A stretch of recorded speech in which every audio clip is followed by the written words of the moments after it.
Hello again, I'm Dan Morfitt and this is your Daily Rundown on Channel 7.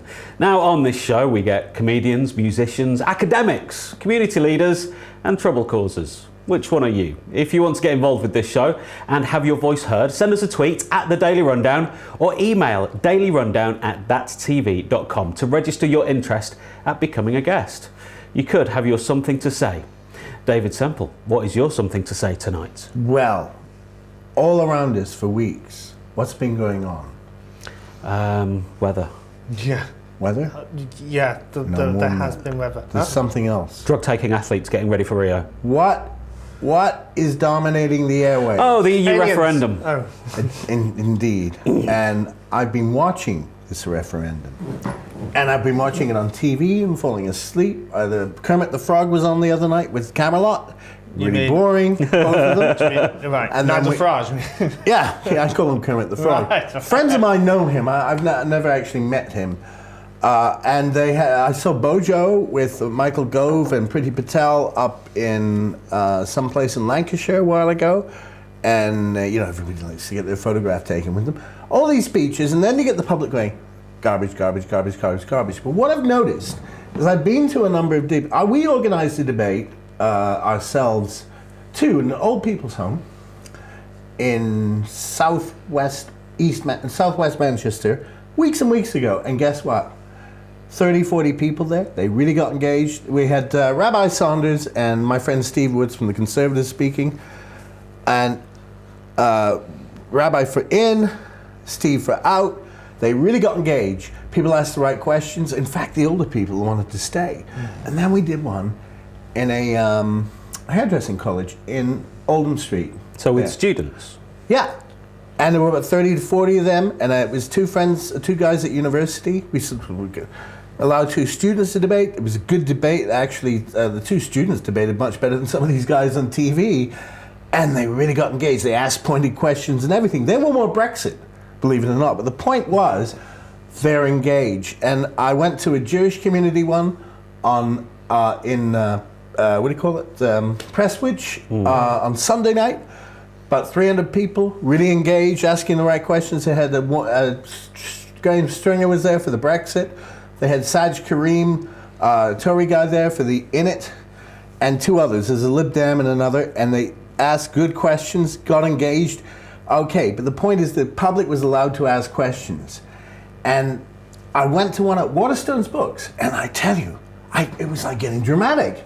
I mean, there was a guy, you can see the guys that work at Waterstones. They had one guy from UKIP and one guy from the University of Manchester and some guy from Greece who was like statistics legal The Nation, not the musical. Yeah. No, yeah, from the Nation. He was an academic at the university. He would straighten people out in the legal points. And he was very good. But people were getting emotional about it. It was more of a Brexit crowd. And people were really getting intensely involved in this debate. And I said, this is good. I've never seen people, when general elections they go, God, this is dreadful. Can't wait till it's over. Yeah. God, politicians are all crooked. Yeah, but we're not voting for a politician this time. The vote is over Do you think that's why people are interested? We're not having to vote for a political party, a colour. Or personality anymore. I think that's the problem. We can't talk too much legally, of course, about the EU referendum, but my big fear at the start of it was we weren't going to talk about facts, we were going to talk about personalities and who was heading up different factions of the Remain or the Brexit Leave. And what you're saying is, that's happening on the TV, but at grassroots level, in colleges, in bookshops, in at halls. the university, they're having all of their debates with students in the debates, other people in the debates, and a train journey from Euston Station. My friend gets on a train from Euston Station, and the two guys working for British Rail, or whatever, it's Virgin Mail or whatever, we call it British Rail because I remember that generation, are talking about the EU. They get on the train, and they sit down, they're Brexiters, they start talking, and then this guy listens to their conversation. And especially when you're coming from London, most people do not speak with strangers. You know that? But this guy happened to be from up north where people are friendlier. And he immediately zeroed in on this conversation. He was from somewhere up north, Cambridge educated guy, studying in maths and that sort of stuff, philosophy or something. And he started to go on about world government might be much better. And he said he'd rather be ruled by Brussels than the Tories. So you get these people, because there's a lot of the left identify Brussels with a liberation from the Tories, but Graham Stringer, who's also left-wing Labour, would put it a different way. So there are two different points of view. But this got really quite funny, because he went on about, my parents earn 70 grand a year, they got a farm, etc. And I think that's too much money to pay. I think they should give some of that money back. They shouldn't be paying themselves. And 70 grand isn't much these days, especially if you've got like a whole family to support or something like that. And he was going on about fisheries, and then and saying that patriotism is bad and all of this stuff. And then a bunch of other people got in on the train, and you got the whole left wing, balanced, I am a member of the Conservative Party thing, where people were going on about how, being an independent nation is in fact racist, or that sort of thing. And people, it was like one of those movies. And then somebody suddenly said, this woman said, "Why don't you want this country? We don't want this country to tell us what to do." They're talking about Britain. Okay. And so my friend said, "We used to tell the whole world what to do." And the woman said, "Because you want to bring back colonialism." And my friend said, "Colonialism? Brussels is colonialism." And so we get these different points of view. But the point is, this went on for hours. I didn't make that sound funny. He's probably watching and thinking I haven't done a good job of presenting it.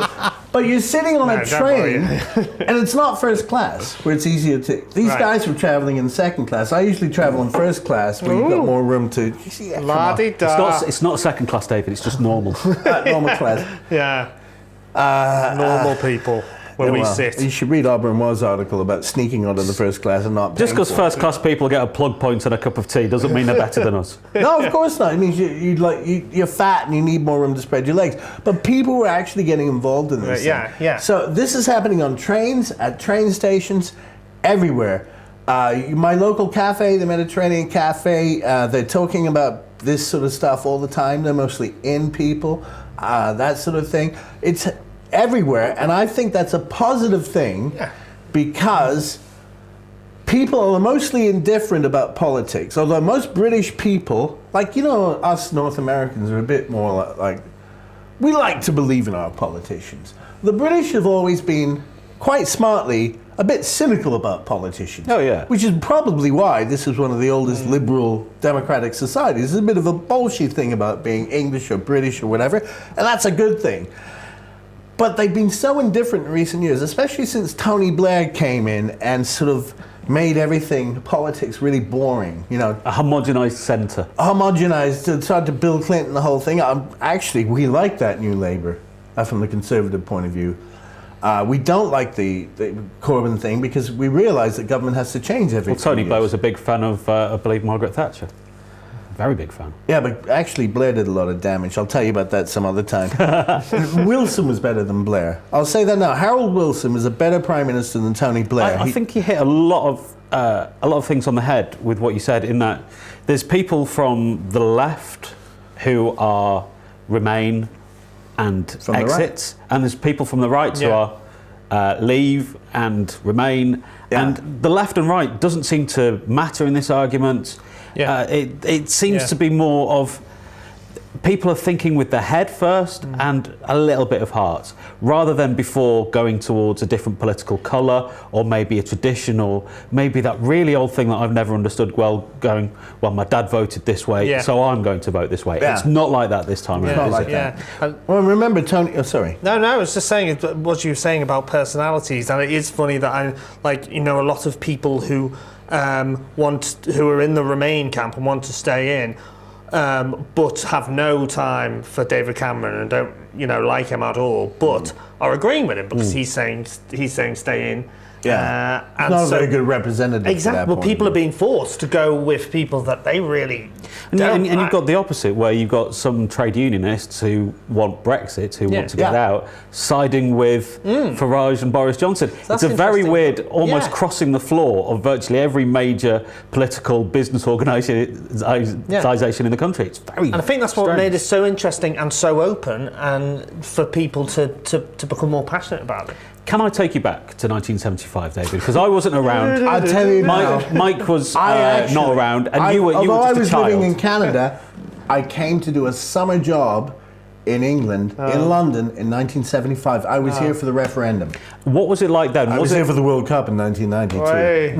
Were people as engaged in 1975? Yes. Because it was still, the EU was still relatively new. It was still quite fresh. It was still post-war, really.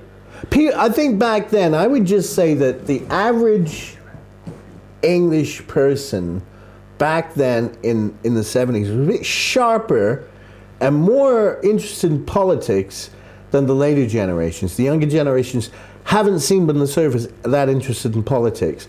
And I think back then, I mean, whether it's richer, in fact, it's probably the smug middle class that didn't talk about politics back then. And all these Cockney white boys I worked with when I was working at Rank Film Distributors, they were engaged and smart about everything. They were clever guys. And you could have, because us North Americans, politics comes out of us and I used to think English people were indifferent, but the people I worked with, the young people then, were actually engaged in this. And the EU thing, or the Treaty of Rome, was obviously an important debate. And obviously Tony Benn got into bed with Enoch Powell. And then you had... wow, that's an image. Not literally, but they were on the same side.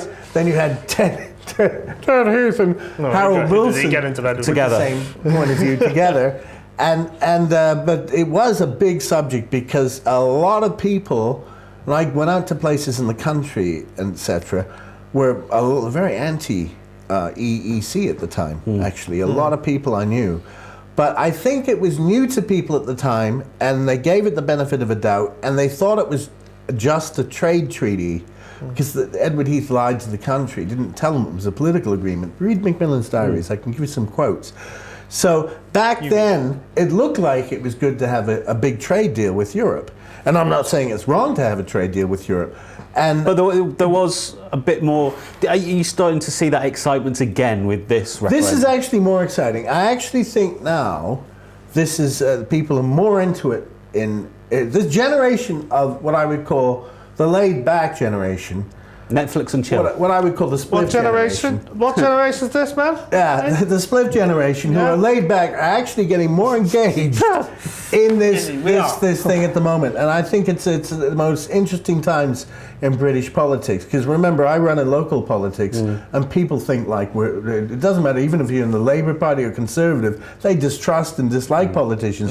But this is about not politicians; it's about the future of the country, and I think people I think it's a good sign, but will that bring people more? I want more people to go into politics so we don't have to have so many idiots in Parliament. Well, on that, David, your opinion is always interesting, and you're something to say. Absolutely magnificent. Thank you for that this evening. Right, after the break, Mike Milling will have his something to say. See if you can beat that in about 3 minutes' time. This is the Daily Rundown.